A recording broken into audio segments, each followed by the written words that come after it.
សួស្តីពុកម៉ែបងប្អូនបាទប្រហែលថ្ងៃនេះបាត់វីដេអូអត់សូវបានផុសវីដេអូដាក់កដោសាររវល់នេះបងប្អូនថ្ងៃនេះមកមើលសកម្មភាពបងកាត់ចាប់កពើបងហ្នឹងប៉ាក្មេកខ្ញុំគាត់បញ្ចេញកពើហ្នឹងហើយក៏សកម្មភាពបងកាត់ចាប់កពើនេះបងប្អូនមើលកទាញកពើធំហ្នឹងបងប្អូនកពើមួយចាប់ពីគីឡូវាចាប់ពី40គីឡូឡើងបងប្អូនរហូតដល់អាច70ឬក៏80គីឡូបងប្អូនកពើនេះបញ្ជាក់នៅខាងសៀមរាបបងប្អូននៅសៀមរាបនៅខាងភ្នំក្រោមយើងហ្នឹងបងប្អូនសកម្មភាពគាត់ចាប់ពួកគាត់សិនអ្នកជំនាញខាងចាប់កពើឃើញគាត់ចាប់ស្និទ្ធនឹងកពើមកឃើញចិត្តទាញបើយើងមកយើងអាចហ៊ានចាប់ហ្នឹងបងប្អូនខ្លាចយើងអត់ធ្លាប់ចាប់តែចូលចិត្តមិនចង់ហ៊ានចូលចិត្តបងតែពួកគាត់ធ្លាប់ចាប់ច្រើនដងពេលអញ្ចឹងទៅគាត់អត់ខ្លាចបងប្អូន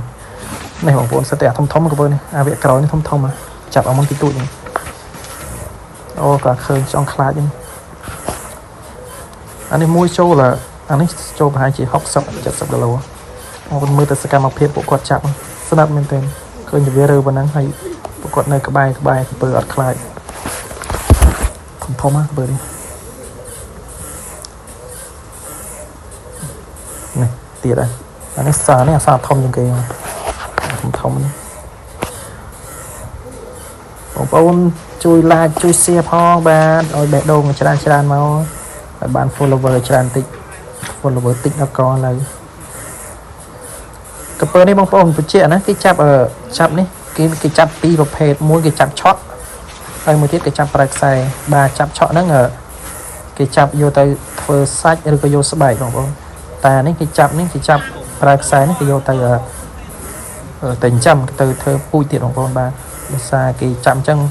វាអត់ខូចកពើដល់ពេលឆក់ខូចកពើនេះបងប្អូនអានេះចូល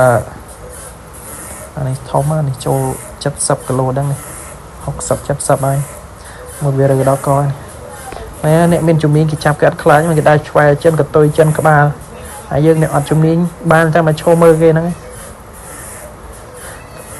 ខ្ញុំវល់មកវល់ខ្លួនដល់នេះកពើឥឡូវវាអត់សូវហាក់ឆេងកពើឥឡូវទីផ្សារកពើវាអត់សូវនេះអត់សូវថ្លៃដូចមុនស្អាតថ្លៃដូចមុនហ្នឹងកពើមួយបានម៉ូតូមួយគ្រឿងបងប្អូនឥឡូវកពើមួយអត់បាន200ផងតែយើងមិនតែបញ្ចេញចោលនេះបងប្អូនបាទរៀបចំឡើងឡានហើយបងប្អូនកពើដែលថាគេចាប់យកទៅចិញ្ចឹមនឹងគេចងជើងអញ្ចឹងចងមាត់វាទៅពត់ស្លាប់សេក